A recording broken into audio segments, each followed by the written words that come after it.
Bonsoir, bonsoir. Et tous ces messieurs me connaissent pourquoi. Bonsoir les Warriors. Là, je vous amène dans une autre histoire. Une autre histoire de kidnapping. Les petites blogueuses là qui m'insultent là, c'est votre problème là-bas. Vous resterez blogueuses, vous restez les petites. Je ne prononce pas votre nom. Je ne suis pas comme vous.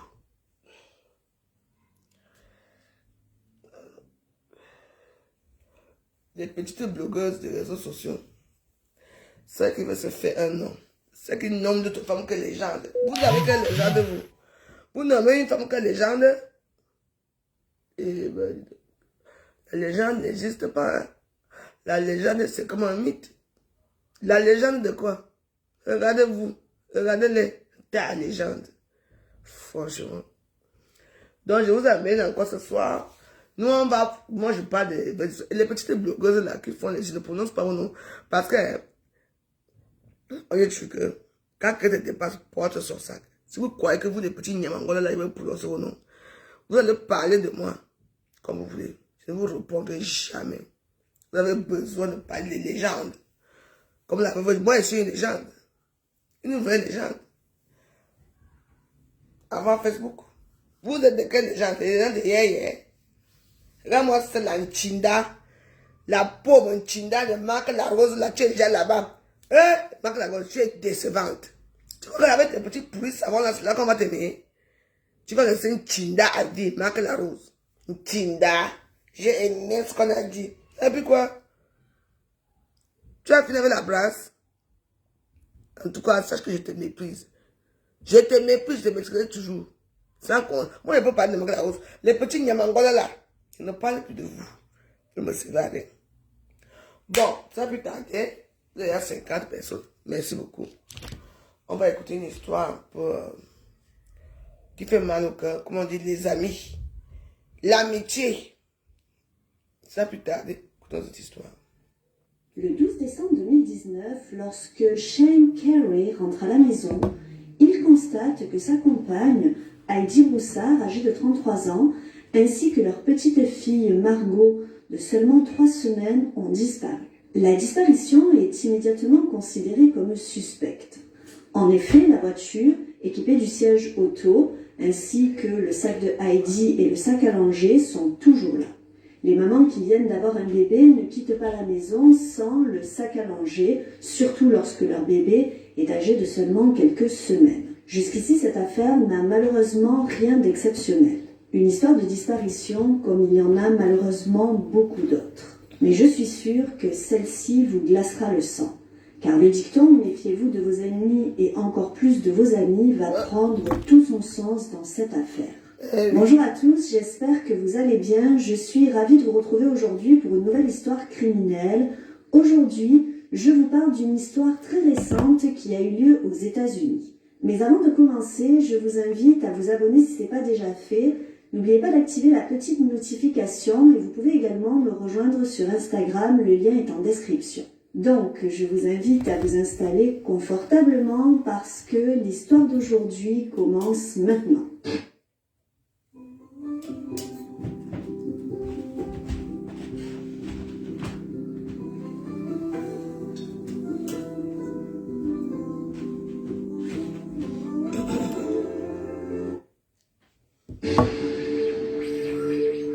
Le 26 novembre 2019, Heidi Broussard, âgée de 33 ans, est aux anges. Sa petite fille va bientôt venir au monde et elle commence à ressentir les premières contractions. Heidi et Shane se sont rencontrés en 2009 et, après s'être fiancés en 2012, leur petit garçon, prénommé Silas, vient au monde. Aujourd'hui, c'est une petite fille qui va bientôt rejoindre la famille. Dès que Heidi ressent les premières contractions, elle appelle immédiatement sa meilleure amie Megan. Elle aussi est enceinte et sur le point d'accoucher. Heidi et Megan se connaissent depuis qu'elles sont enfants. Elles se sont rencontrées alors qu'elles avaient 11 ans et Heidi sait qu'elle peut toujours compter sur Megan. En effet, lorsque Megan apprend la nouvelle, elle n'hésite pas à sauter dans sa voiture, prête à avaler les 250 km qui la séparent de Heidi. Elles sont si contentes de pouvoir partager ces grossesses, d'autant plus que l'accouchement de Megan doit avoir lieu d'un jour à l'autre. Elle attend également une petite fille et les deux amies se réjouissent à l'idée d'imaginer que leurs deux petites filles seront peut-être un jour meilleures amies comme elle. À la maternité d'Austin dans le Texas, Megan est très présente aux côtés d'Heidi. Elle lui tient la main en salle d'accouchement et elle est particulièrement émue de faire la connaissance de ce petit ange qui est Margot. Lorsque le grand-père de Margot viendra à la maternité et qu'il souhaitera prendre dans ses bras sa petite fille, Megan va intervenir. Elle insiste pour être la première personne à pouvoir porter Margot dans ses bras. En fin de journée, étant donné que Megan est enceinte et qu'elle doit accoucher d'un jour à l'autre, elle demande à Heidi si elle peut dormir chez elle cette nuit avant de pouvoir reprendre la route le lendemain matin. Shane, restant à l'hôpital pour la nuit aux côtés de Heidi et de leur nouvelle petite fille, ils acceptent de donner les clés à Megan et lui demandent le lendemain matin, lorsqu'elle quittera leur appartement pour reprendre la route, de poser les clés sur le plan de travail et de claquer la porte derrière eux. Megan accepte, mais elle repartira avec les clés. Heidi se félicite d'avoir une meilleure amie comme Megan sur qui elle peut toujours compter. Le 12 décembre 2019, Heidi amène son fils Silas à l'école à 7h50. Sur le chemin du retour, elle s'arrête dans une librairie pour faire quelques achats. Elle va acheter plusieurs livres pour une somme d'environ 25 €. Lorsqu'elle a fini ses achats, elle passe un coup de téléphone à Shane alors qu'elle est dans la voiture.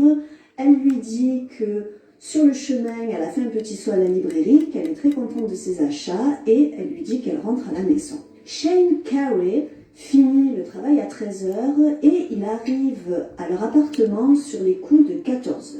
Lorsqu'il rentre à la maison, il constate que ni Heidi ni Margot ne sont présentes. La voiture, comme je vous l'ai dit, est toujours garée devant la maison. Le sac de Heidi est toujours posé sur la table et le sac à langer de Margot est toujours dans sa chambre. En fait, il ne manque que Heidi, Margot et le téléphone de Heidi qui semble être éteint. Ils vivent dans une résidence et Shane va penser que Heidi s'est certainement rendue chez des amis qui habitent également dans la résidence. Ce qui expliquerait que la voiture soit toujours là. En fin de journée, il reçoit un appel de l'école qui lui signale que personne n'est venu récupérer Silas. Il essaie plusieurs fois d'appeler Heidi, mais en vain. Son téléphone portable est sur messagerie. Il décide donc de se rendre à l'école pour récupérer Silas. En chemin, il appelle son père pour lui faire part de ses inquiétudes. Il lui dit que Heidi et Margot ne sont pas à la maison, qu'il n'arrive pas à les joindre et que le téléphone de Heidi semble éteint. Le père de Shane va un petit peu le rassurer et lui dire de ne pas s'inquiéter. Heidi est certainement chez des amis et elle rentrera dès qu'elle aura terminé. Mais vers 19h, 19h30, Heidi et Margot ne sont toujours pas rentrées et Shane décide d'appeler la police pour signaler leur disparition. Aussitôt la disparition déclarée, les enquêteurs vont se mettre au travail. Les recherches ont mobilisé le FBI, le département de police de Austin et les Texas Rangers. De l'avis de tous, Heidi était une bonne maman, elle avait beaucoup d'amis et elle était très appréciée par toutes les personnes qui l'entouraient. Elle était très généreuse. Je dis, je vous mets en pause. Vous écoutez l'histoire, si arrêtez de parler le plat, c'est combien, machin, c'est quoi. Écoutez les vraies choses, les true crime, les vraies histoires. Parce que vous ne voulez pas attendre ça, vous voulez la homme lynch. J'ai appelé les petits blogueurs à être comme moi. Vous les petits nyamangolo là. On est que dans les documentaires et tout, non. Écoutez bien l'histoire. Je mange mon gombo d'hier. Vous savez que la nourriture, c'est quelque chose quand tu as préparé, non? Et quand tu manges le goût de ça, je sais assaisonner. Écoutez l'histoire, s'il vous plaît, c'est très important. Pour vous qui avez des amis. Et loyale avec ses amis. C'est quelqu'un qui dégageait une incroyable énergie positive autour d'elle et elle était très appréciée. 2 jours après la disparition de sa femme, Shane va donner une interview à la télévision. Il implore les ravisseurs de lui rendre sa femme et sa petite fille. Mais il va se montrer hésitant, nerveux, mal à l'aise. Très rapidement, l'opinion publique va va le considérer comme suspect et nombreux sont ceux qui vont faire le parallèle avec Chris Watt. Chacun va y aller de son analyse. Des rumeurs vont commencer à naître. Heidi aurait été victime de violences domestiques. De nombreux volontaires, des amis d'Heidi, vont se mobiliser. Mais ce qui va mettre la puce à l'oreille des policiers, c'est le comportement de Megan.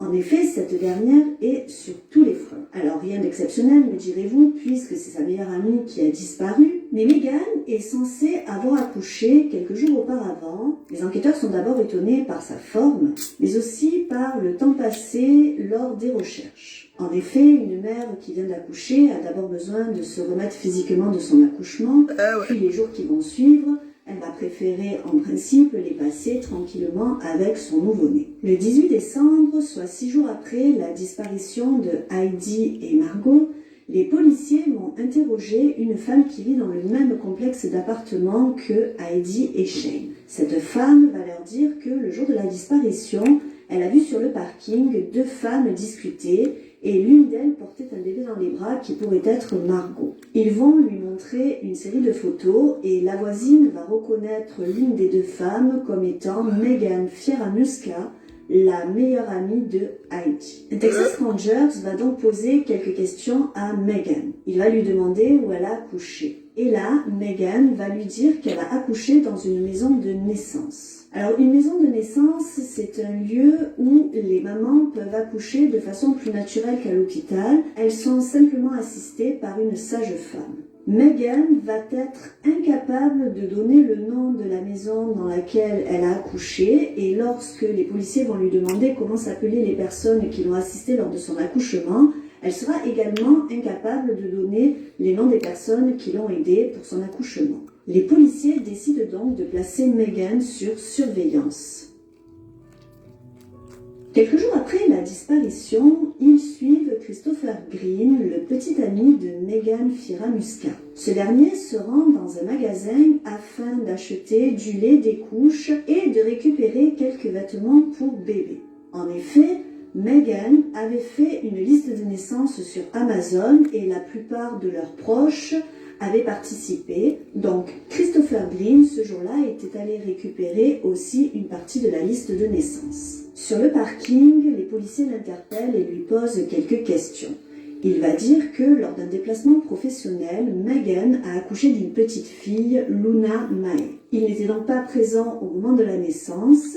Les policiers vont lui montrer une photo de Margot, la fille de Heidi, et Christopher va reconnaître le bébé comme celui qui est dans sa maison. Une semaine après la disparition, le 19 décembre, les policiers ont fait irruption chez la meilleure amie de Heidi pour fouiller la maison. Dans la maison, lorsqu'ils sont arrivés, ils sont tombés sur un petit bébé dans une nacelle, mais Megan a affirmé que c'était sa fille, Luna Mae. Lorsque les policiers lui ont demandé le registre de naissance, elle n'a pas été en mesure de le fournir. Les enquêteurs ont commencé à regarder la maison où vivait Fieranuska et ils ont remarqué que sa voiture était garée d'une manière qui donnait l'impression que son propriétaire essayait de la cacher. Les policiers se sont donc rendus près de la voiture et ils ont tout de suite senti une odeur pestilentielle qui s'échappait de celle-ci. Ils ont ouvert le coffre et ils ont découvert avec effroi un corps dans un sac de sport noir. Le corps a été amené pour faire une autopsie afin de déterminer les circonstances de la mort de Heidi Broussard. Le bébé a été placé en famille d'accueil jusqu'au résultat des tests ADN pour confirmer son identité. Les résultats sont formels, le bébé retrouvé chez Megan est bien Margot, la fille de Heidi. Megan a aussitôt été arrêtée pour 2 chefs d'inculpation de kidnapping et pour dissimulation de cadavres. Plus tard, les charges vont s'alourdir. Megan est accusée de meurtre et la caution est fixée à $1 million pour l'homicide et $100 000 pour l'enlèvement. Au bout de 3 jours, Margot a été rendue à son père qui devra malheureusement élever seul ses 2 enfants qui seront pour toujours privés de leur maman.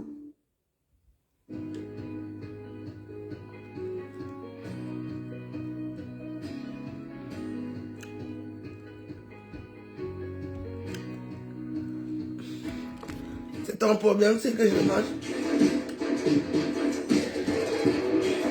Tu as mal, tu as mal. Tu as mal où? J'avais que tu te manges devant toi, tu es qui? Les larmes comme je vous l'ai dit auparavant, Meghan et Heidi étaient amies depuis qu'elles étaient enfants, depuis qu'elles avaient environ 11 ans. Elles s'étaient rencontrées à un camp d'été organisé par la paroisse de leur quartier. Elles n'ont jamais perdu le contact et chacune invitait l'autre lors des grands événements de sa vie. Heidi présentait Meghan comme sa meilleure amie, même sur Facebook.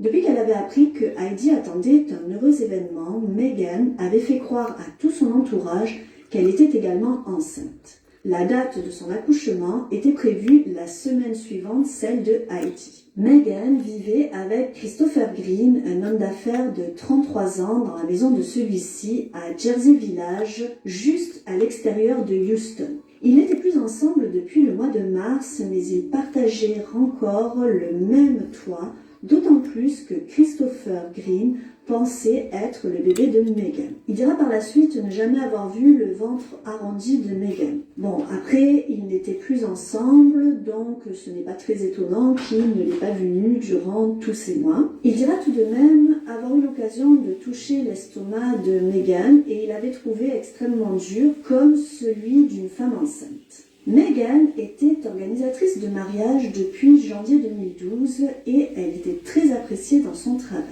Une amie de Heidi dira que Meghan était très impliquée dans la grossesse d'Heidi. Elle était comme une sœur pour elle.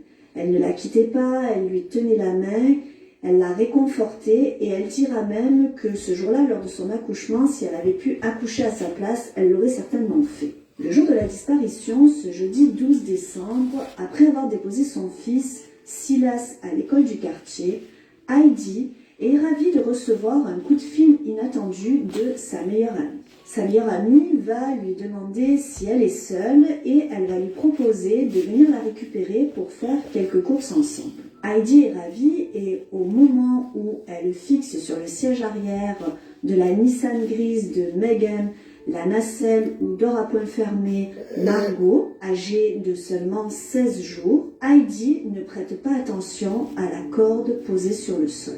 Tout juste se rend-elle compte qu'elle n'a pas eu le temps de prévenir Shane de sa petite virée. Inutile, lui coupe Meghan, tu seras rentrée avant le déjeuner. Malheureusement, personne ne reverra jamais Heidi vivante. Meghan Fieramusca a présenté le bébé comme le sien pendant toute cette période. Alors, qu'est-ce qui pourrait expliquer son geste?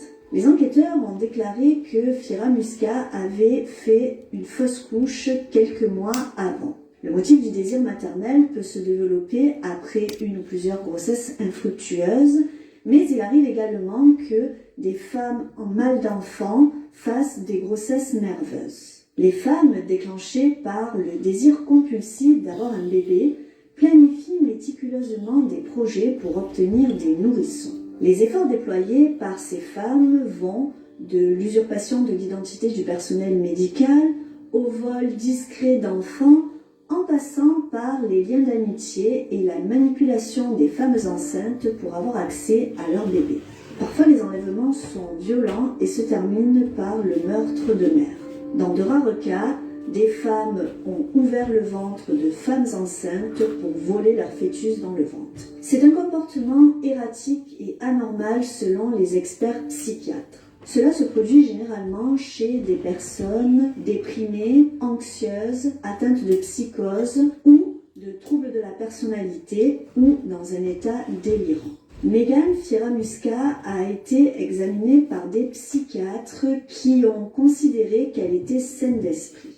Elle reste aujourd'hui dans l'attente de son procès. Aujourd'hui, Shane Carey continue à avancer pour ses enfants qui n'ont plus de maman. Après le choc de la disparition, après les attaques dont il a été victime alors que sa femme et sa fille avaient disparu, j'espère qu'il pourra trouver la force de surmonter cette épreuve. J'ai aussi une pensée pour la petite Margot qui ne connaîtra malheureusement jamais sa maman. Christopher Green, lui, est retourné vivre dans la maison qu'il partageait avec Meghan Fieramusca. Il refuse de parler aux journalistes et aux médias car l'instruction est toujours en cours. Heureusement que toutes les femmes en mal d'enfant ou qui font des fausses couches ne volent pas de bébés. Pour moi, ce sont vraiment des phénomènes pathologiques, un peu comme les dénis de grossesse, mais cette histoire nous rappelle que nous devons toujours rester prudents. C'est vrai qu'il y avait des signes annonciateurs, mais personne n'a pu les décoder. Franchement, très sincèrement, je ne suis pas persuadée que moi je m'en serais rendu compte. Alors c'est vrai qu'il y avait des signes annonciateurs. Le premier, c'est que Meghan refusait que l'on touche son ventre. Le deuxième, c'est qu'elle avait accouché seule, sans la présence de personne. Il y avait également le fait qu'elle était extrêmement présente, voire envahissante le jour de l'accouchement, et qu'elle avait voulu être la première à tenir l'enfant dans ses bras. Alors, tous ces signes auraient pu mettre la puce à l'oreille à Heidi et sa famille, mais est-ce que nous nous méfions vraiment des amis qui nous entourent? Voilà, c'est tout ce que j'avais à vous raconter sur l'histoire d'aujourd'hui. N'hésitez pas à me dire en commentaire si vous pensez que ce drame aurait pu être évité. Comme toujours, je vous invite à liker, partager, vous abonner et activer la petite notification. N'hésitez pas à me rejoindre aussi sur Instagram. Je vous dis à très vite pour une nouvelle histoire criminelle sur ma chaîne. Mais jusqu'ici, surtout, restons prudents.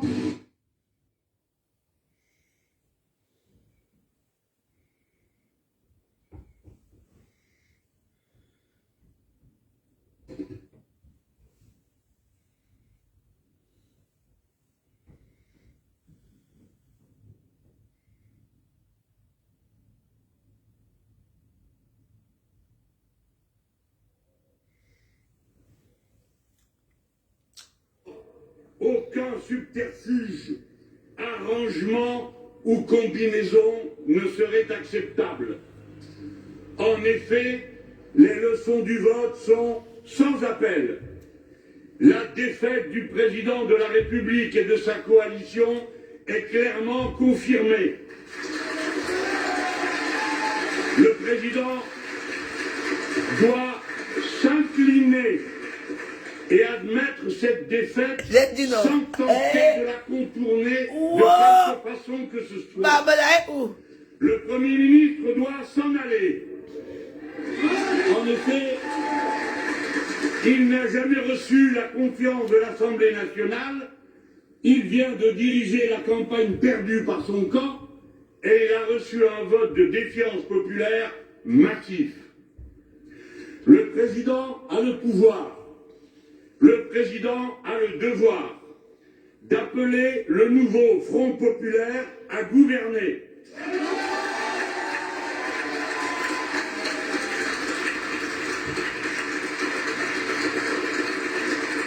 Celui-ci y est prêt. Le nouveau Front populaire respectera le mandat que lui ont donné les votes pour ses candidats. La parole donnée sera tenue. Le nouveau Front populaire appliquera son programme. Rien que son programme, mais tout son programme.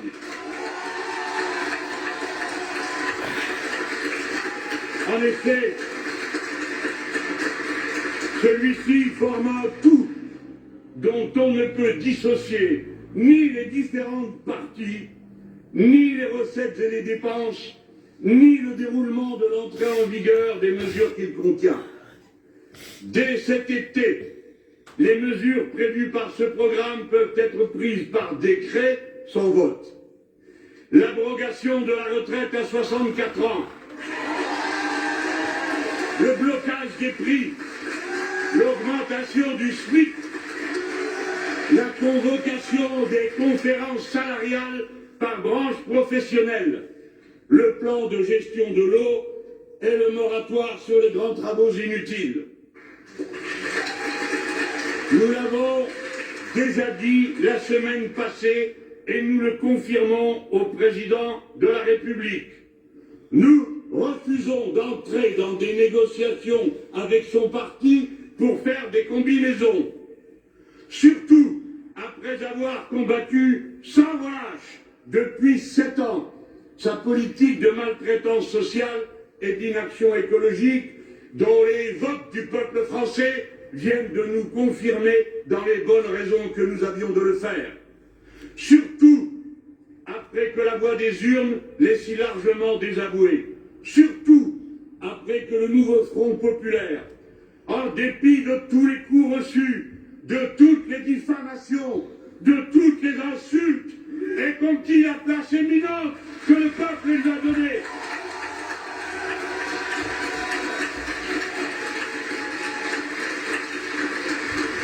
Désormais, les urnes ont tranché entre les deux projets radicalement opposés qui étaient en lice. Le nouveau Front populaire est prêt à gouverner. Il est la seule alternative construite, cohérente, solidaire, munie d'un programme organisé et chiffré.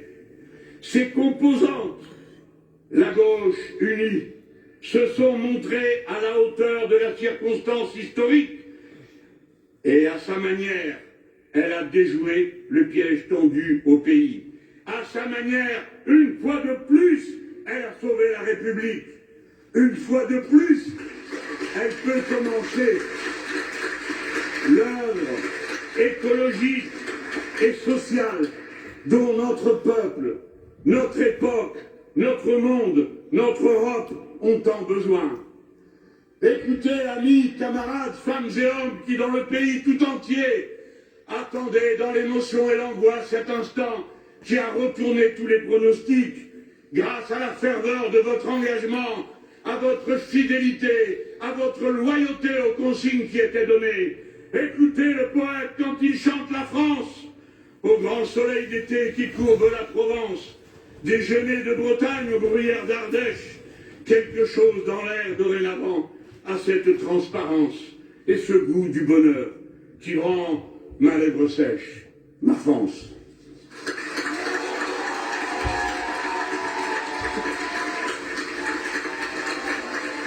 Vous l'entendiez, c'est donc Jean-Luc Mélenchon qui s'exprimait depuis la place Stalingrad, là où se tient la soirée de la France insoumise. Il s'est d'abord adressé au président de la République. Le président doit s'incliner, doit admettre cette réalité. C'est désormais le nouveau Front populaire qui doit gouverner. Il doit appeler le nouveau Front populaire à gagner. Le nouveau Front populaire appliquera son programme, rien de son programme, par décret dès cet été. Abrogation de la retraite à 64 ans, blocage des prix, SMIC à 1 600 €. C'est ensuite aux autres partis du nouveau Front populaire que Jean-Luc Mélenchon semble s'être adressé, puisqu'il a mis en garde contre le souhait éventuel de certains de se détacher du nouveau Front populaire pour peut-être se rallier à une coalition, on l'évoquait tout à l'heure, puisqu'il dit, attention, le nouveau Front populaire est un tout dont on ne peut dissocier les partis. Nous refuserons toute négociation et toute combinaison. Alain Duhamel, est-ce que tout cela est réaliste? Est-ce que, en effet, comme le dit Jean-Luc Mélenchon, les choses sont désormais claires et ils doivent arriver à Matignon et le président les appeler? Non, c'est beaucoup plus compliqué que ça. D'ailleurs, Jean-Luc Mélenchon sait très bien. Il a prononcé, comme il sait le faire, un superbe discours. C'est notre meilleur orateur politique, c'est un fait. Mais ça ressemble, tout son discours ressemble à une prise de pouvoir. C'est lui qui parle, lui qui exprime le nouveau Front populaire, lui qui se présente comme le leader naturel de ceux qui ont gagné cette fois-ci. Alors, qui a eu cet élan populaire, c'est une évidence. Que ça soit une énorme surprise, c'est une certitude. Que ce soit pour lui une grande satisfaction, incontestablement. Mais au-delà de ça, il est... Allez plus loin. Allez plus haut. Rêvez plus fort. Les sportifs français dorment sur le matelas Multex. Multex, marque numéro 1 des foyers français.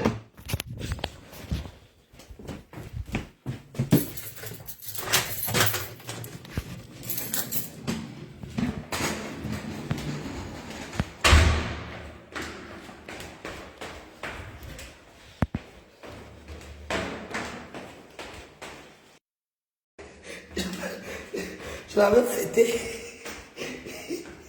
Vous avez dit quoi? Et le pays ici.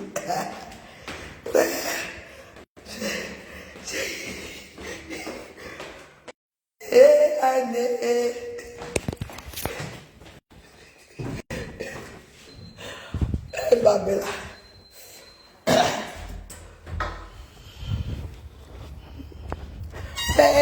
Bébé, chouba, pam. Bébé. Ouais. Ah ouais. Ici, c'est la France. Quand je vous parle souvent que vous ne connaissez pas le pays ici, on peut accepter le candidat. Ouais.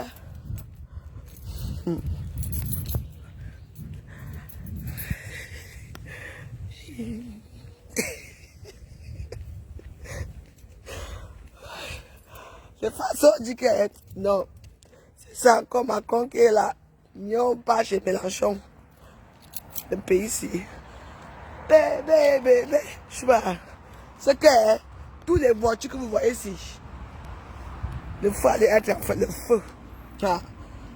Ah. Eh.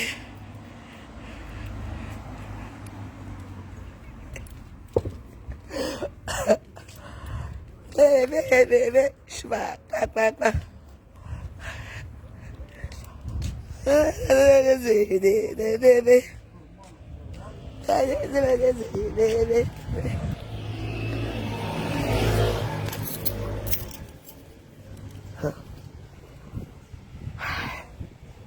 Ouais.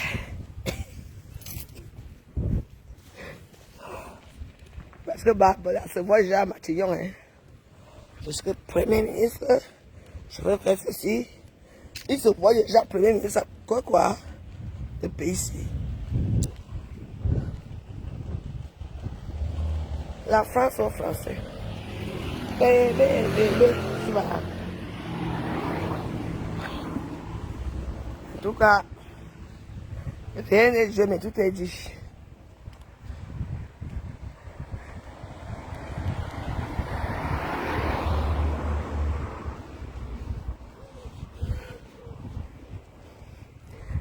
Ça mérite que je saute. Ah, ils sont finis. On dirait. Il y a qui même.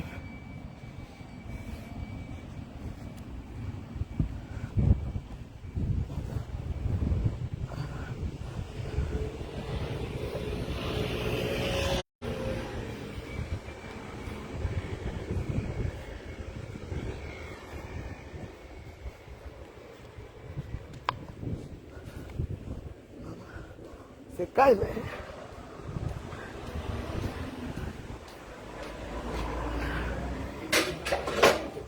Bonsoir, Momo.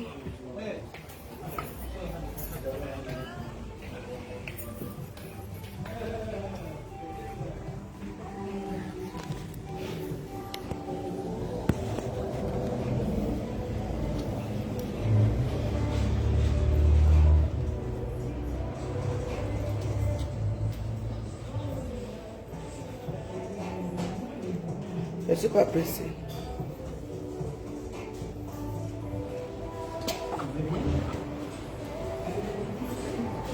De vos soucis, de vos vies. Ok. On a dit qu'on a... Je fais encore un vous.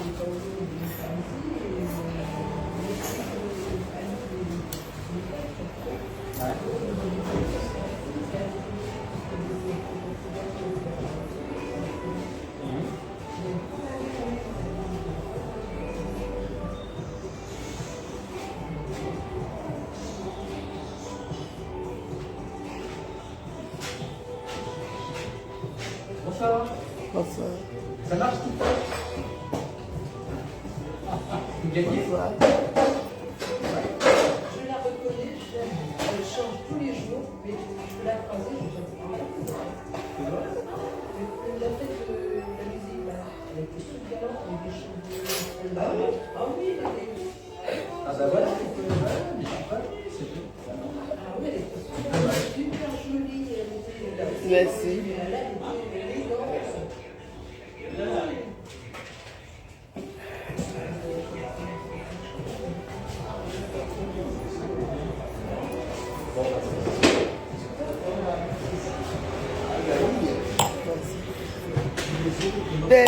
Bébé.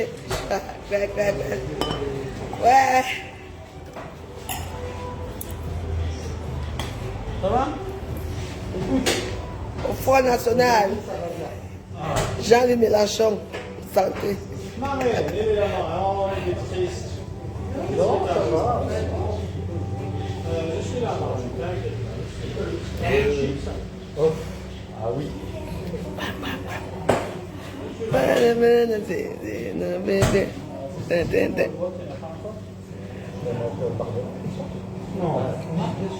C'est ça, il a passé, non? Non, je sais rien, je n'ai même pas regardé. Il n'a pas passé, là. Non, il n'a pas passé.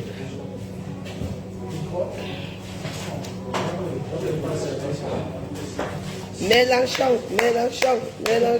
Oh. Je suis avec Mélenchon. Je suis avec lui. Je vais travailler, ça ne fait rien.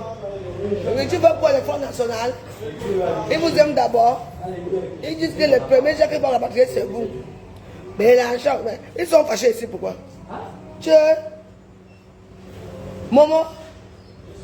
Donc tu voulais que Babel prenne. Babel jamais.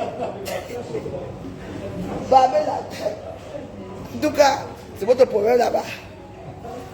On ne veut pas le racisme dans ce pays. Je ne parle pas avec toi. Je ne parle pas avec toi. Mais la chose,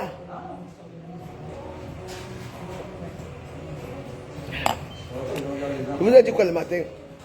On ne peut pas accepter qu'un raciste prenne ce pays. Je suis venu boire un petit verre. Quand on parle que les gens, qu'on va rapatrier, ce ne sont pas les noirs, hein. Ce sont les arabes qu'on va rapatrier, pas les noirs. C'est ce qu'ils ont, moi.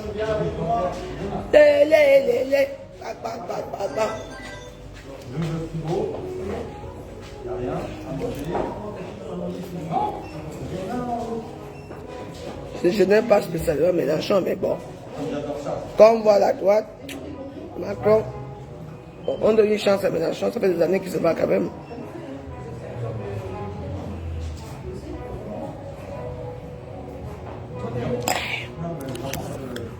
Je retourne dans mon bungalow. Mélenchon. Oh, tu voulais Babela? Ouais. Quoi? Lui là? Il a terminé en cabinet direct. Ah ouais, c'est ça, ouais. Coucou, ça va? Ouais. Je sais pas. Moi, j'essaie de célébrer, hein.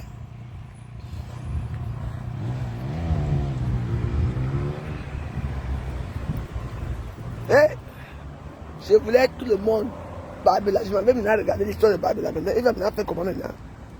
Hein? J'ai dit quoi? Au deuxième. La joie dans mon cœur, dans ma vie. Voilà. On a nos enfants ici, on a tout ici. Gay, on va faire ça. Gay, on va faire ça. Oui. Tu vois, j'ai bien mangé mon couscous. J'ai mes waros. Ça je bois vers la mémoire de Mélenchon. Qu'est-ce que vous croyez ici dans ce pays? Qui est au pouvoir? Raciste. Ha! Tous les voitures que vous voyez ici, toutes ces voitures, jusqu'à toutes ces voitures-là, je dis que hein, ça va être chaud.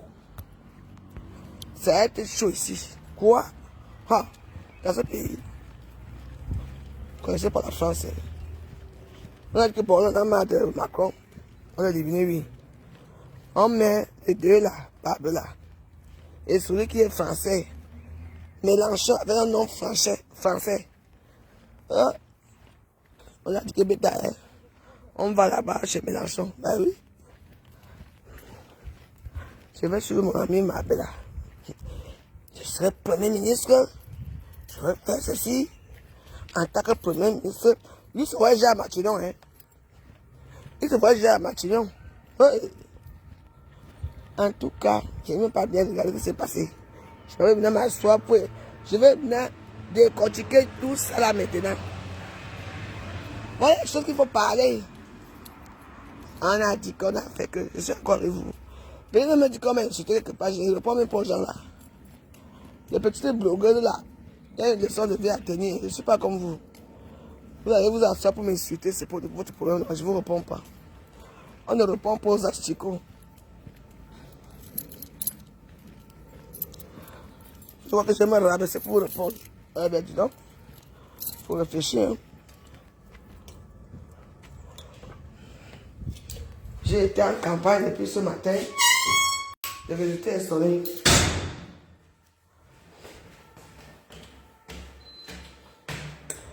Maintenant, je vais remettre bien ce qui s'est réellement passé.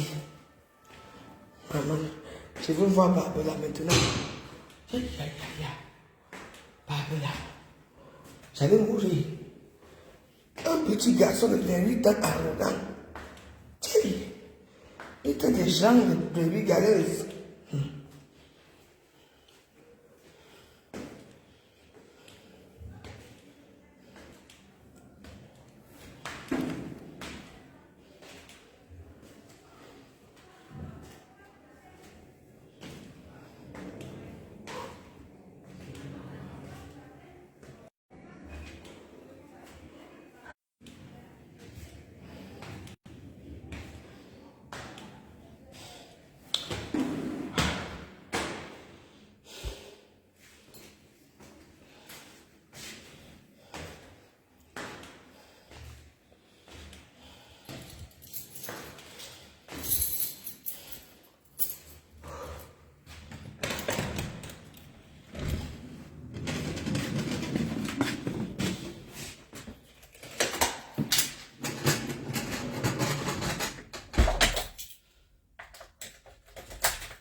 Possibilité de voir leurs idées portées au pouvoir ne sera jamais. Possibilité de voir leurs idées portées au pouvoir ne sera jamais un destin viable pour la France. Ce soir, en assumant délibérément de paralyser nos institutions, Emmanuel Macron n'a pas simplement poussé le pays vers l'incertitude et l'instabilité, il prive en conséquence et pour de longs mois les Français de toute réponse à leurs difficultés quotidiennes. En pleine crise du pouvoir d'achat, alors que l'insécurité et le désordre frappent durement le pays, la France se voit privée d'une majorité, d'un gouvernement pour agir et donc d'un cap clair pour redresser la France. Chacun aura compris aujourd'hui que les arrangements électoraux, orchestrés depuis l'Élysée entre un président de la République isolé et une extrême gauche incendiaire, ne mèneront le pays nulle part. Constitué en parti unique, la question que tous nos compatriotes se posent désormais est la suivante. Que vont-ils faire? Je sais la frustration de millions de Français ce soir. Je sais l'urgence de leur quotidien, mais je sais aussi leurs attentes. Je veux leur dire que depuis plusieurs mois dans le pays, un vent d'espoir s'est levé et qu'il ne cessera plus jamais de souffler. Ce soir, tout commence. Le Rassemblement national va amplifier son travail. À l'Assemblée nationale d'abord, derrière Marine Le Pen. Dans le pays ensuite, en continuant d'œuvrer à l'union nationale, au rassemblement de tous les Français et bien sûr à l'alternance démocratique nécessaire qui vient. Au Parlement européen enfin, où nos eurodéputés joueront dès demain pleinement leur rôle au sein d'un grand groupe qui pèsera dans les rapports de force en Europe pour refuser la submersion migratoire, l'écologie punitive et la confiscation de notre souveraineté. Parce que le Rassemblement national est différent des autres. Il n'entrera dans aucune compromission politicienne. Aujourd'hui comme demain, il sera aux côtés du peuple français et prêt. De toute façon, il n'y aurait pas eu une alliance Nouveau Front Populaire RN. Hein. Pouvoir pour le pouvoir. Nous voulons le pouvoir pour rendre ce pouvoir. On va devoir faire après. Pour restaurer la souveraineté de la nation et pour mettre en œuvre le projet de redressement qui sortira la France de l'ornière. À toutes les Françaises, à tous les Français. Au revoir. Je veux dire que mon intention d'œuvrer au redressement du pays est plus forte que jamais. Je serai là, pour vous, avec vous, jusqu'à la victoire. Jamais. Ce soir, tout commence. Un vieux monde est tombé et rien ne peut arrêter un peuple qui s'est remis à espérer. Vive la France et vive la République. Voilà donc pour ce discours de Jordan Bardella. Vous l'avez entendu, je vous le résume quand même en quelques instants. J'ai pris quelques notes là-dessus. Il estime, il faudrait voir, je pense même sûr et certain qu'il réalise la percée la plus importante de son histoire à l'Assemblée nationale. Ça, factuellement, c'est vrai. Même si le Rassemblement national est en 3e position de cette élection, c'est vrai qu'il réalise un score important, plus important que en 2022 ou lors des élections législatives précédente, pardon. Il évoque, je cite, une alliance du déshonneur et des accords électoraux qui privent les Français d'une politique de redressement et de je ne sais quoi, j'ai pas pris en note toute la suite. Lui, en gros, son discours, c'est le même discours que lors du premier tour, c'est le même discours que lors de cette campagne qu'on a eu jusqu'ici, enfin qu'on a eu cette semaine entre lundi et dimanche. C'est ce discours qui consiste à dire, regardez, le Nouveau Front Populaire, donc les partis de gauche et le camp présidentiel s'allient ensemble contre moi, et donc, on est la seule opposition crédible au camp présidentiel, parce qu'autrement, c'est une alliance entre les deux. Et encore une fois, il parle d'alliance du déshonneur. Bah ouais, c'est impossible. Il estime que ce résultat, je le cite encore, jette la France dans les bras de la gauche et de l'extrême gauche, qu'il est la seule alternance. En fait, son discours, dès maintenant, et on va pouvoir analyser ça dans les prochaines heures et les prochains jours, mais le discours du Rassemblement national dès maintenant et probablement jusqu'en 2027, ça va être de s'affirmer comme la seule opposition dans le cas en tout cas où effectivement le Nouveau Front Populaire aurait besoin de s'allier d'une façon ou d'une autre, encore une fois d'une façon ou d'une autre, avec certains élus et notamment des élus du camp présidentiel. Je le rappelle pour ceux qui nous rejoignent, pour vous donner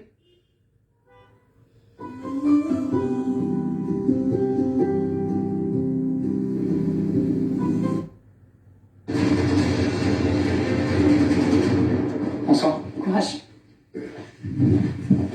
Secrétaire national des écologistes, représentante ce soir sur ce plateau du Nouveau Front Populaire. Bonsoir Marine Tondelier. Bonsoir. Vous avez dit bon courage au Premier ministre. Exactement, je fais bon courage à tout le monde dans ce pays et surtout aux Françaises et aux Français. Bon, je voulais simplement, pour commencer, Marine Tondelier, et pour dissiper tout malentendu, faire une petite mise au point en toute transparence pour dire que, à vous et aux téléspectateurs, que nous avons tenté dans cet entre-deux-tours d'organiser un débat entre les trois grands blocs qui sont représentés dans ces législatives. Notre choix éditorial, journalistique, était de faire débattre Gabriel Attal, Jordan Bardella et un des leaders des Insoumis pour représenter le premier groupe de gauche à l'Assemblée jusqu'ici, pour représenter le premier parti de gauche au premier tour de dimanche dernier, un représentant insoumis qui en l'occurrence aurait pu être Mathilde Panot. Ce débat, nous n'avons pas réussi à le monter, pas de débat donc ce soir, mais vous allez avoir 1 heure, Marine Tondelier, pour défendre le Nouveau Front Populaire. Évidemment, ce soir, je vous ai venu avec beaucoup de fiches. Mais je vous remercie de m'avoir permis d'être là ce soir. Premièrement parce qu'on a eu beaucoup de moments très masculins dans ces législatives, que ce soit des débats ou des soirées électorales comme celle de TF1 lundi, comme celle de France 2 demain, et que c'est un problème. Je le dis parce que les femmes, c'est 50% des habitants de ce pays et des électeurs de ce pays. Que les femmes, c'est 60% des bénéficiaires du SMIC. Que les femmes, c'est 3/4 des familles monoparentales. Que les femmes, c'est 24% de salaire en moins en moyenne quand on travaille dans le privé, que c'est des problèmes spécifiques, par exemple des mois d'attente pour trouver un gynécologue aujourd'hui en France, le cancer du sein, qui est la première cause de mortalité, et que je trouve compliqué, et bien sûr il y a des hommes qui savent en parler, qui connaissent ces sujets, mais des personnes qui les connaissent quotidiennement dans leur chair, qui les incarnent, c'est quand même plus compliqué. Et on ne peut plus dans ce pays en 2024, ça a beaucoup eu lieu depuis des décennies, mais en 2024, on ne peut plus faire des séquences électorales complètes sans les femmes. Si on ne le fait pas avec les femmes, on le fait contre elles. C'est une base en politique. Et donc, je vous remercie beaucoup de m'avoir permis d'être là ce soir. Aussi pour représenter l'écologie, qui au sein du Nouveau Front Populaire est une composante importante. Et donc, on s'était répartis parce que le Nouveau Front Populaire, c'est une coalition. Nous sommes une équipe. Et donc, on s'était répartis les débats. J'ai été très fière d'être représentée par Manuel Bompard une première fois, d'être représentée par Olivier Faure une seconde fois. Et ce soir, c'était le tour de l'écologie. Et je pense que c'est important aussi, même si ce soir, je parlerai au nom du Nouveau Front Populaire. Et puis surtout, je note que Jordan Bardella ne souhaitait pas débattre avec moi. Et ça, c'est un sujet. Parce qu'on est en démocratie. Et moi, je vois beaucoup Jordan Bardella se présenter comme un expert politique. Il se donnait beaucoup de contenance, de consistance et de professionnalisme. Je lui poserai la question tout à l'heure. Mais se mettre en scène, bah, vous lui poserez la question, parce qu'il se met en scène, ça a été beaucoup raconté, c'est ce qu'on appelle du storytelling, d'avoir été coaché par les meilleurs communicants du monde pour faire ce qu'on appelle du media training. C'est Jean-Michel Media Training, Jordan Bardella. C'est la politique apparemment qui en a fait le plus. Mais il aurait peur de débattre avec moi. Comme Marine Le Pen n'a pas voulu débattre avec moi aux législatives. Comme mon maire, Alain Beaumont, maire d'extrême droite, me coupe le micro quand ce que je dis le contrarie. C'est un problème en politique. C'est-à-dire que Jordan Bardella a... En fait, c'est pas du muscle qu'il a, c'est de la gonflette. Et quand on refuse de débattre, dans une élection aussi importante alors qu'on vise Matignon, c'est un petit peu compliqué. Jordan Bardella voulait débattre avec Jean-Luc Mélenchon, vous le savez. Voilà. Son adversaire idéal. Il a envie de débattre avec Jean-Luc Mélenchon, mais c'est pas lui qui décide. Parce qu'il va faire quoi après quand il sera Premier ministre? Il va dire les questions au gouvernement, je réponds qu'à celles que j'ai envie. Il va faire comme mon maire d'ailleurs, quand je l'ai battu à la présidence de l'hôpital en 2014 à Alain Beaumont, où il a dit bah, si c'est ça, je n'y remettrai plus jamais les pieds. Et pendant 6 ans, il n'est pas venu à aucune réunion. C'est pas ça la démocratie. Quand on veut être Premier ministre, on doit se confronter à l'adversité, on doit se confronter à l'altérité, et on doit se confronter à la réalité. C'est la démocratie. D'ailleurs, on le voit pour le poste de Matignon, il a déjà commencé à expliquer qu'en fait, il n'irait que s'il avait la majorité absolue. Parce que monsieur a ses conditions, c'est royal au bar. Si c'est pas tapis rouge, si c'est pas facile, confortable, il n'ira pas. Mais c'est pas ça la politique. Toutes ces questions-là, encore une fois, on lui posera tout à l'heure. Et ça, sur ce plateau... Et moi, tout juste l'impression que ça me donne pour terminer, c'est qu'il ne tiendrait pas 24 heures à ce poste. Je le dis après 10 ans de mandat d'élu d'opposition à Alain Beaumont. Qu'est-ce qui vous permet de dire ça? Bah parce qu'il pose trop de conditions. Il a peur de débattre, alors que c'est l'homme le plus médiatraîné de France. Il va à Matignon, parce qu'il a une majorité absolue. Mais qui peut se permettre de faire la fine bouche aujourd'hui quand on voit la situation dans laquelle est la France? Pardon, vous prenez par exemple votre ville d'Alain Beaumont dans le Pas-de-Calais. Le maire a été réélu après son premier mandat avec 4 fois plus de voix que vous. Je vous parle effectivement d'une ville dans laquelle la propagande fait son œuvre, dans laquelle les méthodes d'extrême droite font leur œuvre, dans laquelle aussi la misère sociale, économique, sanitaire, environnementale et les scandales politico-judiciaires ont fait leur œuvre, puisque je vous rappelle que mon maire, celui qui a été élu quand j'étais au lycée, donc je n'y suis pour rien, a fini en prison avec 18 chefs d'inculpation. Donc oui, c'était un terreau... Il n'était pas du Rassemblement National, celui-là, je le précise. C'était un terreau très fertile. Marine Le Pen, qui, à chaque fois que je la compare à un vautour, mes amis naturalistes de la Ligue des protections des oiseaux m'écrivent pour dire que les rapaces sont des animaux très importants pour l'écosystème. Mais n'empêche que elle a eu un comportement un peu carnassier. Vous voyez, d'aller rôder, un coup candidate à Béthune, puis à Lens, je vous parle de ça il y a quelques années. Et puis tout d'un coup, quand il y a eu ce scandale politico-judiciaire dans le bassin minier du Pas-de-Calais, parce qu'il y avait déjà les mines qui avaient fermé, et puis il y avait les difficultés de réindustrialisation, puis il y avait les problèmes de santé. Quand vous naissez à Lens, à Alain Beaumont, le jour de votre naissance, vous avez déjà 5 ans d'espérance de vie de moins qu'un Parisien. Vous n'avez encore rien fait, c'est comme ça. C'est comme ça que je suis devenue écologiste d'ailleurs. Et donc il y avait un écosystème favorable. Donc elle était là, elle rôdait, puis tout d'un coup, hop, scandale politico-judiciaire. Est-ce que ce serait en premier Liévin et Alain Beaumont? Ça a été Alain Beaumont. Donc c'est là qu'elle s'est posée. Et pour vous, c'est ce qui est en train de se répliquer aujourd'hui? Comment? C'est ce qui est en train de se répliquer aujourd'hui? C'est ce qui leur a permis d'arriver au pouvoir, Alain Beaumont, et la misère sociale, la misère humaine, les crises multiples, l'angoisse, la peur, est ce qui risque de leur permettre d'arriver. Vous savez, j'ai regardé il y a pas longtemps, il y a quelques jours, une vidéo qui est ressortie de Bernard Tapie, qui expliquait cette image de la voiture balai. Et je le dis pas de manière péjorative, parce que j'ai moi-même fini 2-3 fois dans la voiture balai dans des épreuves de trail, et je vois très bien tout ce... Voilà quelques instants à la télévision. Je constate que la droite républicaine reste très forte. Et moi je constate, c'est ce que je porte en tant qu'homme de droite républicaine et populaire qui soutient le président, qu'il faut peut-être s'ouvrir à cette droite républicaine un peu plus qu'on l'a fait auparavant et trouver cette alliance politique sans doute demain. Alain Duhamel, à l'instant, Gérald Darmanin qui explique que personne ne peut prétendre avoir remporté la victoire. Tout à l'heure, on a commencé à 20h05 avec Jean-Luc Mélenchon qui disait on a gagné. Bon, alors d'abord, il y en a qui ont quand même nettement plus remporté des victoires ce soir que d'autres. Et il y en a qui ont été nettement plus battus ce soir que d'autres, incontestablement, surtout si on se rappelle ce que pouvaient être nos propres commentaires à l'issue du premier tour. Alors, ceci posé, il y a un fait qui là n'est pas contestable, même s'il sera affiné au cours de la soirée, mais qui n'est pas contestable, c'est qu'il manque au moins 89 députés au nouveau Front Populaire pour avoir une majorité de gouvernement. C'est-à-dire qu'il leur manque, et c'est ça qui est important, nettement plus de députés qu'il n'en manquait pour le gouvernement de Gabriel Attal. C'est plus difficile de parvenir à une majorité quand on a 80 députés à convaincre. La conséquence directe de ça, c'est que Jean-Luc Mélenchon, qui au fond nous a dit avec son éloquence flamboyante, Mélenchon en Matignon, c'était le sens de son discours, mais quand il nous a dit ça, ses partenaires pourront en discuter ensuite. Quand il nous a dit ça... Mais en effet, Alain Duhamel, si les règles sont respectées, c'est-à-dire si Emmanuel Macron va chercher dans la majorité, dans la famille du nouveau Front populaire, ceux qui sont majoritaires, alors c'est en effet la France insoumise que le Premier ministre doit sortir. Vous avez tout à fait et pourquoi pas Jean-Luc Mélenchon? Ce serait le plus cohérent, si on écoute... Vous avez quelle forte donate pour les Français. Il y a 4 heures de choix à la France insoumise, rassurez-vous. Attendez une seconde. Des bons choix. En l'occurrence, d'abord, il faut avoir en tête... On comprend bien fait acte de candidature. Bien entendu. Et il faut avoir en tête, d'une part, qu'on va avoir un mécanisme complètement différent de tout ce qu'on a connu depuis le début de la Ve République.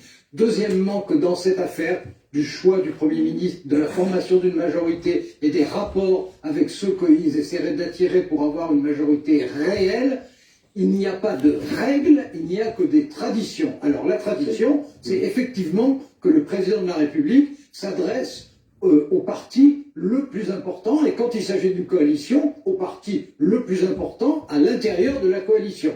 Et ça signifie, c'est donc LFI, selon les dernières projections. Selon les dernières projections, c'est nettement LFI. C'est pas forcément Jean-Luc Mélenchon, mais c'est nettement LFI. Enfin, Jean-Luc Mélenchon a quand même l'air de penser que c'est plutôt lui qu'un autre. Mais ça, on verra bien. Mais maintenant, la succession... Vous êtes monsieur Duhamel?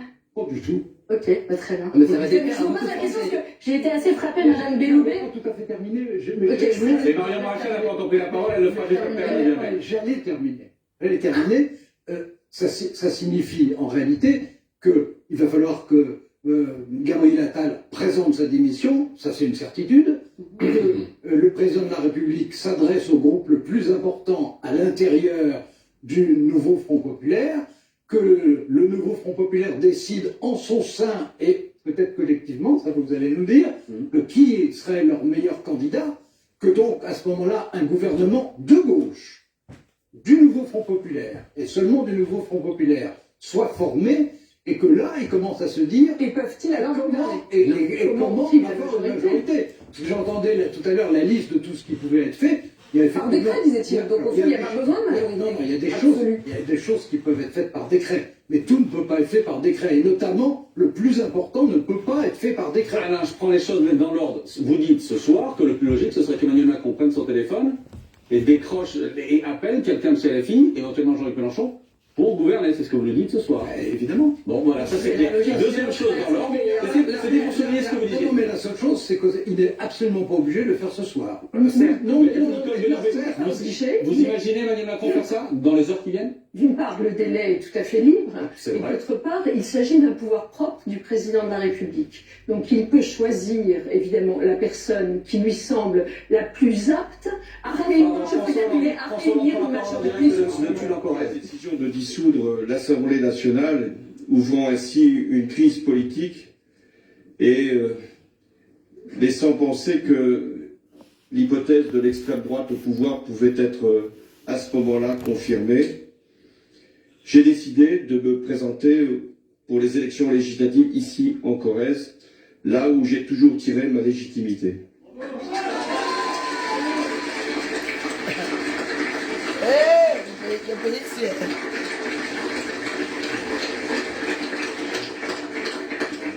Je considérais que mon devoir, malgré les fonctions que j'avais occupées, qui auraient pu me retenir, était de tout faire pour empêcher l'extrême droite d'accéder au pouvoir.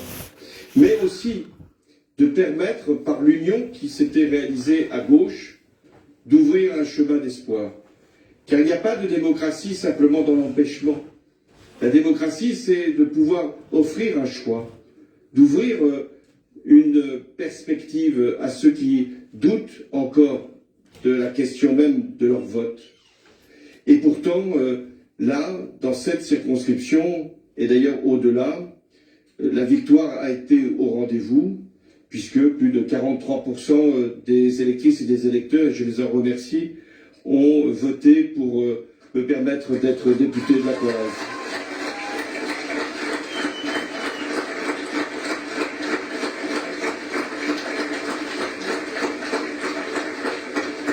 Malgré une triangulaire qui n'aurait pas dû être, mais au-delà de ce qu'est simplement ce résultat, il tient beaucoup à la mobilisation, et je veux ici les en remercier, de tous les partis de la gauche, qui ont compris quel était le sens de cette démarche. Ça tient aussi, pour ce second tour, à des femmes et à des hommes qui ne sont pas de gauche, mais qui ont voulu, par leur vote, faire en sorte que le résultat soit clair, limpide, incontestable. Mais ici, nous sommes une partie de la France.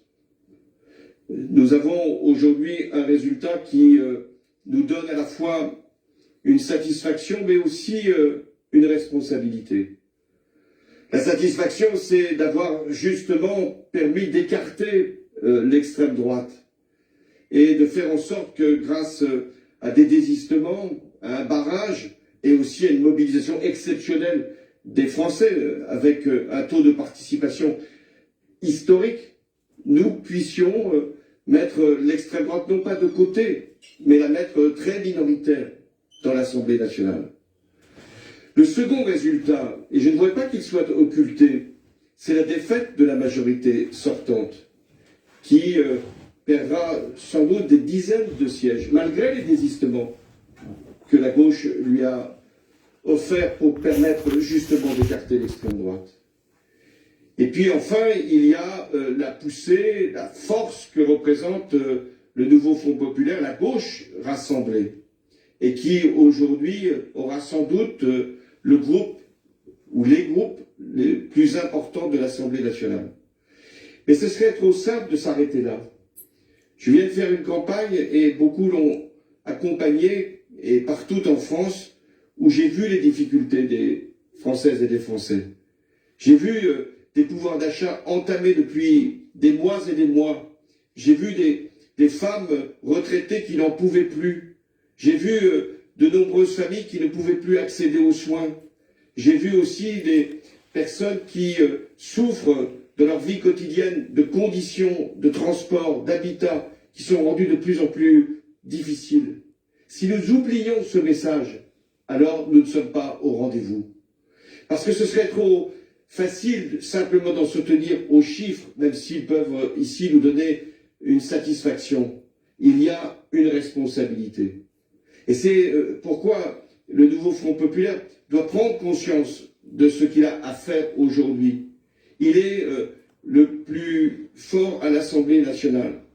Il ne dispose pas d'une majorité absolue. Il a ce que l'on peut dire, au moment où je parle, une majorité relative. Que doit-il faire de plus? Essayer de chercher des appoints, il n'en trouvera, à mon avis, guère, même si rien n'est impossible. Ce qu'il a à faire, c'est de remplir son rôle, c'est-à-dire de peser sur les décisions qui devront être prises et de jouer, de ce point de vue, toute la pression nécessaire. Qu'est-ce que j'ai entendu, qu'est-ce que j'ai défendu au cours de ces derniers jours?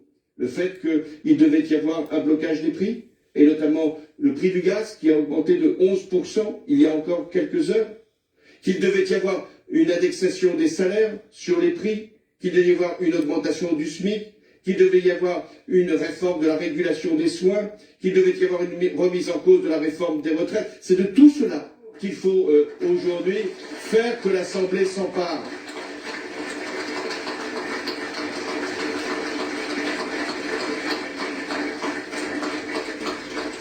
Il reviendra sans doute, et c'est le rôle des institutions, au président de la République de prendre des initiatives. Mais c'est l'Assemblée nationale, telle qu'elle sera composée, qui décidera en dernier ressort. Nous sommes dans une évolution que nos institutions permettent, c'est-à-dire dans une démocratie parlementaire. Et il faudra aller jusqu'au bout de cette démocratie parlementaire. Et la démocratie parlementaire, ça veut dire de rechercher, chaque fois qu'il est possible, des majorités pour faire voter des textes. Et il y a de nombreux textes qui attendent, et je viens d'en citer quelques-uns. Je sais aussi que pour beaucoup qui attendaient notamment que la loi sur la fin de vie puisse être adoptée, il n'y a pas de temps à perdre, ça peut être possible dès les prochains jours. Et puis il y aura des décisions fiscales à prendre, puisque le budget sera forcément présenté par un gouvernement ou par un autre. Et nous savons ce que nous voulons mettre dans ce budget. Le rétablissement de l'impôt sur la fortune, les revenus du capital taxés comme les revenus du travail, un impôt sur les profits des grandes entreprises. Voilà ce que l'on attend du nouveau Front populaire de la gauche. Je suis socialiste, ça n'a échappé à personne. Je l'ai été tout le temps de ma vie. La gauche s'est rééquilibrée, tant mieux. Parce que la gauche, elle ne peut être porteuse d'espoir que quand elle est précisément unie et équilibrée dans sa diversité. Eh bien, c'est de tout cela. Nous sommes maintenant aujourd'hui comptables. Et nous devons considérer qu'il y a 3 mots qui doivent nous inspirer. Le premier, c'est le travail au service des Français.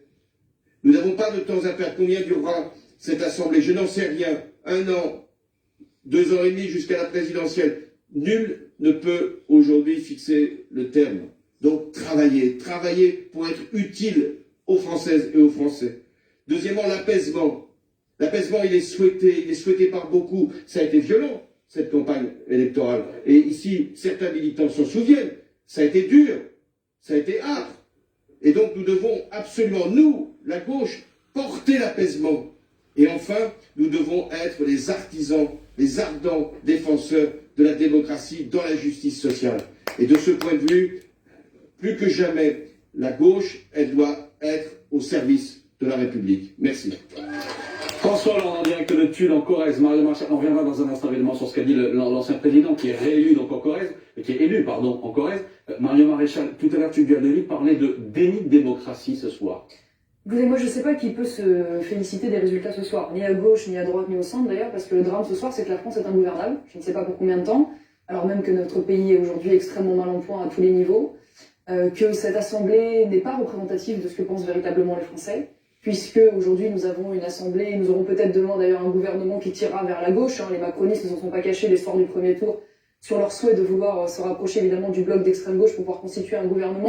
Alors même, j'ai assisté à des échanges sur ce plateau même entre des macronistes et en effet des gens issus du nouveau Front populaire qui préparaient déjà les alliances de demain. Mais en tout cas, ce qu'il faut bien retenir, c'est que cette assemblée n'est pas représentative de ce que pensent les Français. Quand on interroge les Français sur des sondages d'opinion, sur la question de l'immigration, sur la question de l'insécurité, même sur les questions économiques, de l'assistanat, de la dette, des impôts, les Français sont très majoritairement à droite. Quand on a des scrutins proportionnels comme aux européennes, les Français sont majoritairement à droite. Quand on s'arrête évidemment au premier tour, qui est plus représentatif avant les bidouillages en effet auxquels nous avons assisté de partis et d'alliances contre nature, les Français sont très majoritairement à droite. Et ils vont être gouvernés à gauche, et c'est évidemment... Pardonnez-moi, juste, je conclue là-dessus, une leçon quand même de ce qui s'est passé. Parce qu'aujourd'hui, il y en a qui portent une immense responsabilité dans ce résultat. Ce sont en particulier les Républicains qui se sont maintenus contre la coalition RN-Ciotti pour sauver une 50aine de députés qui ont refusé la coalition de la sécurité, de la réduction de l'immigration et qui ont ainsi favorisé, pardonnez-moi, les blocs centristes et les blocs d'extrême gauche. Et donc moi, la conclusion que je tire, c'est que le camp national, dans les mois et les années à venir, va devoir s'élargir, va devoir travailler à une véritable alliance des droites, comme d'ailleurs l'ont fait malheureusement cette alliance des gauches et de l'extrême gauche, et donc ça va être le grand parcours, le grand obstacle à relever. On va entendre dans un instant Édouard Philippe, l'ancien Premier ministre, un tout petit mot quand même avec vous d'un scénario qu'on n'a pas pour l'instant évoqué, mais qui vous semble également plausible, qui n'est pas du tout le scénario autour de la gauche, mais qui serait plutôt un scénario battu croissant parce que vous avez pris votre calculette et fait les rapports de force, qui pourraient être... ensemble, c'est-à-dire les macronistes plus les républicains, on parlait à l'instant Mario Maréchal, dans ces cas-là, ce serait plutôt un gouvernement de droite. L'usage et la lecture politique du scrutin voudrait que ce soit à la gauche que revienne d'être nommé à Matignon. Mais c'est une chose d'être nommé à Matignon, c'en est une autre chose de gouverner. Oui, mais mettez même des doutes sur le fait d'avoir quelqu'un de gauche. Quand on a à peu près un tiers des sièges, qui sera le cas de la gauche, c'est 192 sièges, un tiers, vous en aurez peut-être un peu plus, mais vous risquez de vous heurter aux deux autres tiers.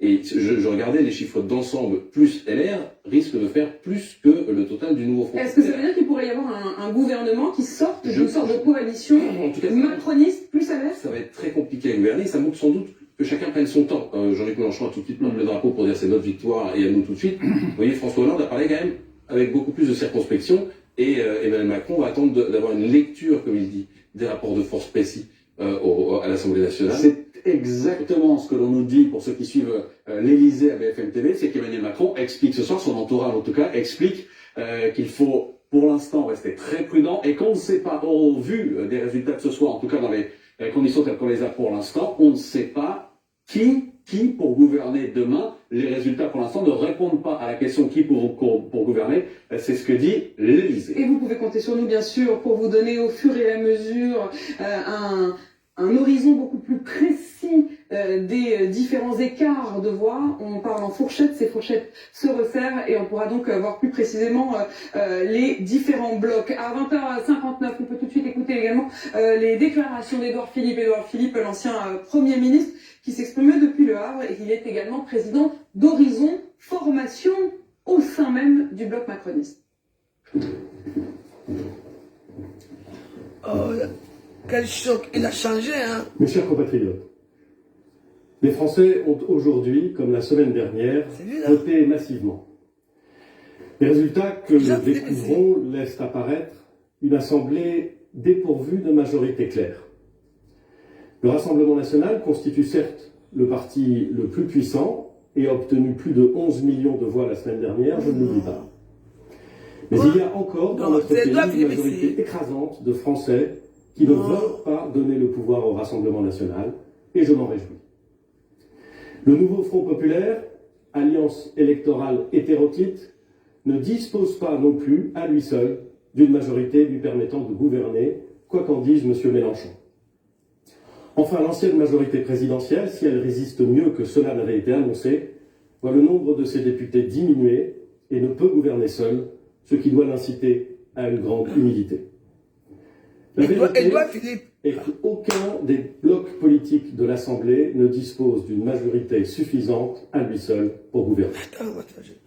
La décision de dissoudre l'Assemblée nationale, c'est lui ici. qui devait être un moment de clarification, c'est Edouard Philippe a ici. au contraire conduit à une grande indétermination. C'est lui ici. Je le regrette, mais je n'en suis pas surpris. Cette indétermination fait courir au pays un péril que personne ne doit sous-estimer. L'absence de majorité et l'absence de gouvernement exposeraient la France et les Français à des dangers redoutables. Je ne sais pas comment j'ai changé, mais lui La là. crédibilité de notre pays pourrait en être atteinte et son crédit s'en trouver ruiné. Les forces politiques centrales ont donc une responsabilité qu'elles ne peuvent écarter. Elles doivent, sans compromission, favoriser la création d'un accord qui stabilisera la situation politique. Mais il y a eu quoi? Il va sans dire qu'à mes yeux, cet accord ne peut être construit ni avec le Rassemblement national, ni avec la France insoumise, à qui nous opposent des divergences de principe. Mais cet accord ne sera pas durable. Il permettra au mieux de gérer le pays, mais pas de construire une alternative ambitieuse, éprise de liberté, attachée à la construction européenne, déterminée à construire une France plus prospère, plus puissante, plus sûre, plus juste et plus fraternelle. Au-delà de cet exercice nécessaire, afin de garantir la stabilité politique du pays à court terme, nous devons donc voir plus loin. Nous allons devoir écouter le pays, regarder le monde et la réalité en face, travailler d'arrache-pied afin de proposer aux Françaises et aux Français un projet cohérent et solide. Ce travail, j'y suis prêt. Il ne peut pas être l'œuvre d'un homme seul ou d'un petit groupe d'experts. Il doit rassembler les intelligences les plus nombreuses, les expériences les plus variées, les enthousiasmes les plus résolus. Je les invite à me rejoindre et je me tiens à la disposition de ceux qui veulent, dès ce soir, participer à la reconstruction d'un espoir. Vive la République et vive la France. Les mots d'Édouard Philippe ce soir depuis Le Havre, l'ancien Premier ministre, qui explique donc qu'il pourrait y avoir dans les semaines qui viennent une coalition, mais qui serait pas complètement satisfaisante à l'entendre ce soir. Une sorte d'alliance au centre, mais il en parle comme d'un pis-aller. C'est dire, mais il y a des gens qui cherchent, mais sa façon, c'est qui ça? Le beau gosse là. La maladie là, ça l'a changé comme ça. Non, hey! C'est pas possible. C'est pas une maladie, vraiment, c'est un changement de réaction épidémique. Non, et toi, Philippe? Hey, maman, j'étais amoureuse de lui, je me suis mal de voir. Maman, quand il marchait, beau gosse, distingué. Non, parce que là, maintenant, son visage a complètement changé. On ne sait même plus lui.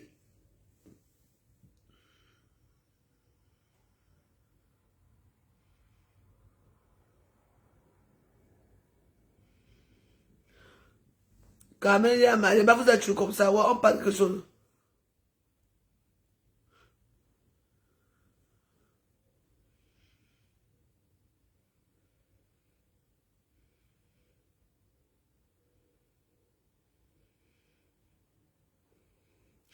C'est pour ça que quand quelqu'un a ça de rebond, on voit seulement la vie. Écoute, allez, je te dis. Non, mais le problème, c'est que nous tous, on a connu quand même Edouard.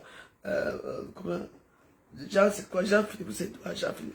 On a quand même connu l'ancien premier ministre.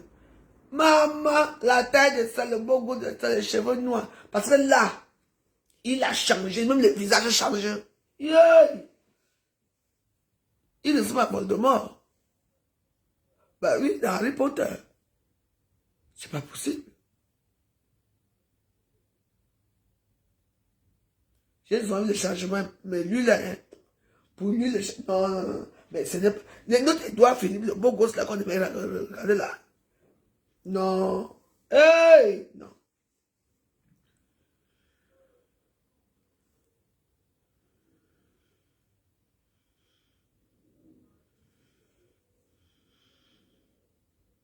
Edouard Philippe, hein. Mais, oh! Pourquoi c'est pas qu'il était classe? Tiens. Non, mais attends. Non, je veux, non. Est-ce que quelqu'un peut m'envoyer les deux photos aussi? Parce que ce n'est pas la même personne. Même les visages changent. Hey! Mais non, mais. Moi, je ne reconnais plus, hein. Tu sais ce que c'est? Vous êtes humains, ceux qui ne pas. Je ne sais pas parce que lui là. Non. Et toi, Philippe? Je ne sais pas ce qui se passe, mais ou c'est moi, ou c'est l'alcool que je bois, c'est. Lui là, c'est ça là, Edouard Philippe. Non. Hey! Enfin, j'ai envie de pleurer. Il n'y a rien. Il a toujours gardé son beau corps. Le corps est toujours parfait. Mais le visage, regarde comment son visage a changé. Tu n'as rien à voir avec Edouard Philippe. En tout cas, c'est Dieu ce qui va nous dire ce qui se passe. Mais c'est pas possible. Je n'ai jamais vu un changement radical comme ça.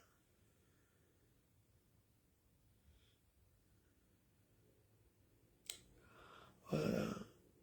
On m'avait dit qu'il avait changé, mais pas à ce point. Je n'avais pas fait attention. Oh, ça me fait mal. Hein. Attends.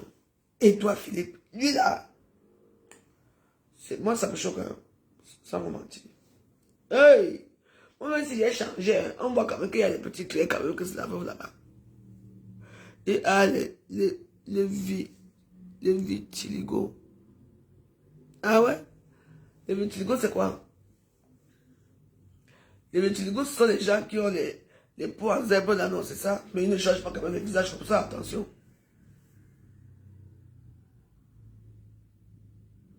Oui, beaucoup, non, il a le corps. Il a sa même voix, mais le visage, il a ce visage-là qui m'étonne. Donc ça change le visage comme ça. Attends. Les vitiligo, ce sont les gens qui ont les peaux comme comment on appelle ça? Comment on appelle ça? Les girafes là, non? Différents là, non? Les peaux noires, blancs. Mais attends, mais pas comment le visage il a changé. On dit, vous avez vu Voldemort? Le méchant qui était dans le film d'Harry Potter. Mais c'est pas possible. Parce qu'il n'y a rien de lui dans son visage. Hein. Oh. Vraiment. Pour lui, c'est sévère. Hein. Non, mais attends, il y a un problème.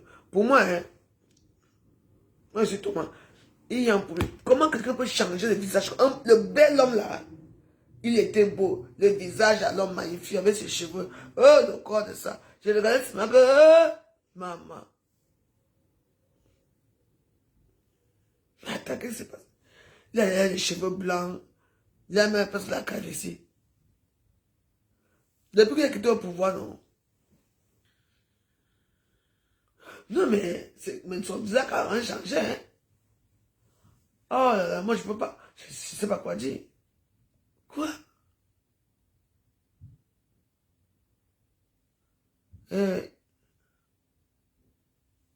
lui-même qui a démissionné, non, il est parti. Si le seul premier ministre avait Macron, on va voir ce qu'il est encore bon. Il est quitté, il est parti dans le stress. Voilà la maladie qui est arrivée sur lui. Ah. Oh. C'est moi les visages que je connais des doigts. Ce n'est pas les mêmes visages que je vois là. Et vous savez, les gens souffrent beaucoup. Hein.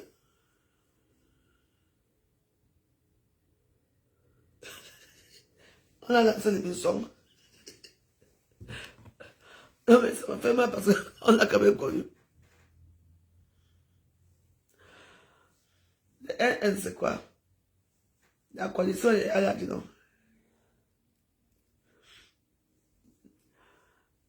Comment on appelle ça? On appelle le type là comment? Macron va donner ses voix à Mélenchon, c'est tout. On ne peut pas. Je vous ai dit qu'on ne peut jamais accepter que ce pays soit un pays raciste. Aïe! Maman, si tant est seulement que ce qui prend encore, les voitures que vous avez vues, c'est qu'il n'y a pas de voitures. S'il y a des bruits dans tous les appartements, quoi? Le pays, c'est. Hey! Tout sauf ça. Hey!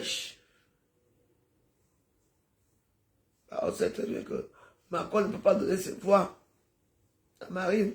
C'est obligé de donner ses voix à Mélenchon. C'est tout. Ce n'est pas possible. Oh, Edouard Philippe.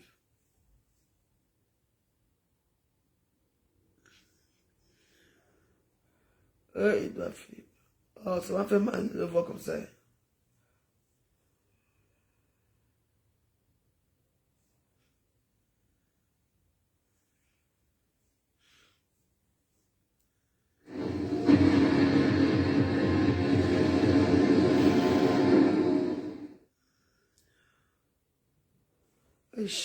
Non. Les gens ont ces maladies. Quand je fume ma sœur, on dit que d'abord je fume. Je fume, mais je fume. Non. Bois ma part. En ces jours qui viennent, gardez-vous de ceux qui, en usant d'une peur injustifiée ou de menaces inventées, voudraient uniquement faire perdurer un système qui a failli et a vécu. Aucun Français, je dis bien aucun Français, ne perdra de droits. Au contraire, les droits seront garantis et dès lors que la situation le permettra, de nouveaux seront créés au bénéfice de chacun. Mes chers compatriotes, ce 30 juin 2024, dans le pays renaît l'espérance. Le 7 juillet, mobilisez-vous pour que le peuple gagne. Vive la République, vive la France! Voilà donc pour cette toute première réaction de Marine Le Pen. Je voudrais également vous lire la première déclaration écrite du président de la République, Emmanuel Macron. Nous l'avons reçue il y a un instant. La participation élevée au premier tour de ces élections législatives témoigne, dit-il, de l'importance de ce vote pour tous nos compatriotes et de la volonté de clarifier la situation politique. Leur choix démocratique nous oblige. Phrase qui suit est importante. Face au Rassemblement national, l'heure est à un large rassemblement, clairement démocrate et républicain pour le second tour. François Bayrou, vous pouvez peut-être... Au terme d'une campagne électorale, pourtant enfermée dans un délai trop contraint, notre peuple a voté en conscience. Je salue l'effort et la mobilisation des milliers de femmes et d'hommes qui se sont dévoués sans compter pour parvenir au résultat. Écoutez, d'outre-mer et de l'étranger. Ce dimanche 7 juillet, second tour des élections législatives anticipées, le peuple français s'est exprimé. En marquant cette élection d'un taux de participation historique, les Français ont d'abord fait honneur à notre démocratie. Je tiens à remercier les électeurs du Rassemblement national et de ses alliés pour le sursaut patriote sans précédent qu'ils ont exprimé. Je veux saluer leur mobilisation, leur constance, mais également leur sérénité face aux caricatures, aux campagnes de désinformation et souvent au mépris de nos adversaires. En dépit d'une campagne de second tour marquée par des alliances politiciennes contre nature, destinées... Contre nature, comment encore? Mais ils en ont emporté dans la plupart des cas, souvent face à... Écoutez alors, le petit bâtard, s'il dit que contre nature, donc ça veut dire que quoi? Contre nature. J'ai dit que Barbela, si je suis derrière toi, c'est bon pour toi. Tu ne peux pas. Maman, il ne parle plus que ministre, parce que lui, il se voit déjà premier ministre. Premier ministre de Toudji. Prenez, parce que nous, sinon on a notre Toudji ici, moi, ma part de Toudji ici, à l'Élysée. Maman, Matignon, ils se voient déjà là-bas. Tu ne peux pas. Tu ne connais pas le pays ici. Yeah. Chaque jour, quand je serai premier ministre, il se voit déjà. Hein. J'ai dit quoi ce matin, vous ne connaissez pas le pays ici. Qui? Lui-même n'est pas français. Hein. Donc on va laisser un Mélenchon. Pas de Barbela. Je vous ai dit quoi? Barbela. On est Barbela. Pour pas de Mélenchon. Maman. C'est le nom français. Mélenchon. Et c'est Mélenchon qui sera le prochain président. C'est tout. Ah, fort populaire. Enfin, depuis des années. Non, je ne l'ai fait. Tout aussi. Mais oui, il fait s'attendre. Nous, on a notre étude ici en France. En France. Maman, elle dit qu'elle est de Babla, c'est quoi déjà elle étudiée. C'est quoi j'ai étudié. À la maison, à côté qu'on appelle le Matignon. Quand je serai premier ministre,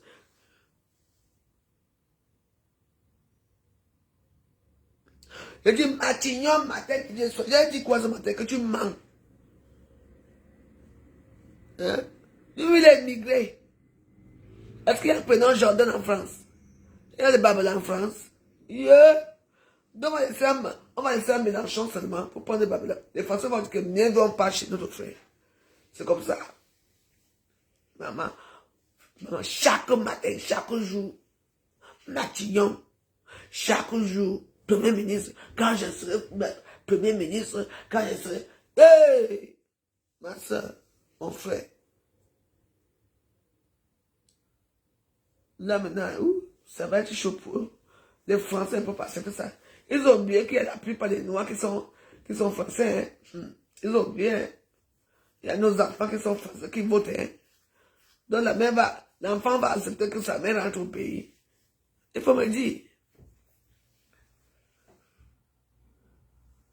C'est un Italien. Hein. Il est tellement dur. Il ne parle pas de son père, il parle de sa mère. Il a vécu à Saint-Denis. Il a grandi à Saint-Denis, sa mère travaillait. C'est un immigré. C'est toi qui dis à quoi faire comme ça à tes vraiment. Mais oui. Donc vous croyez qu'on va laisser un Mélenchon pour parler de Barbela?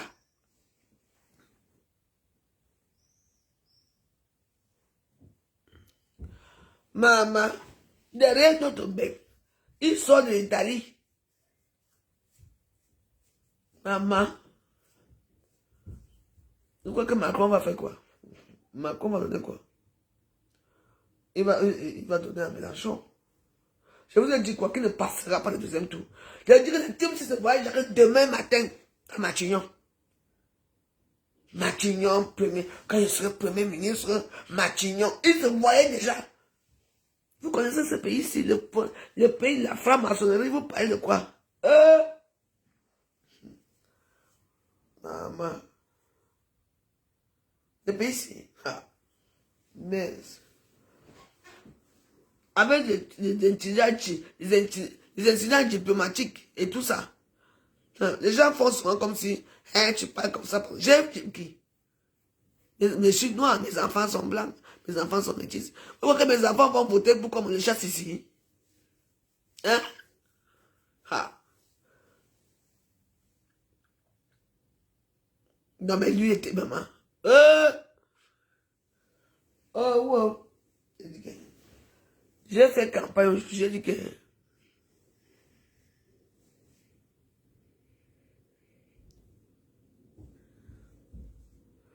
Donc, il n'avait pas de bonne note. Ouais, on m'a bloqué, au revoir. Section expirée.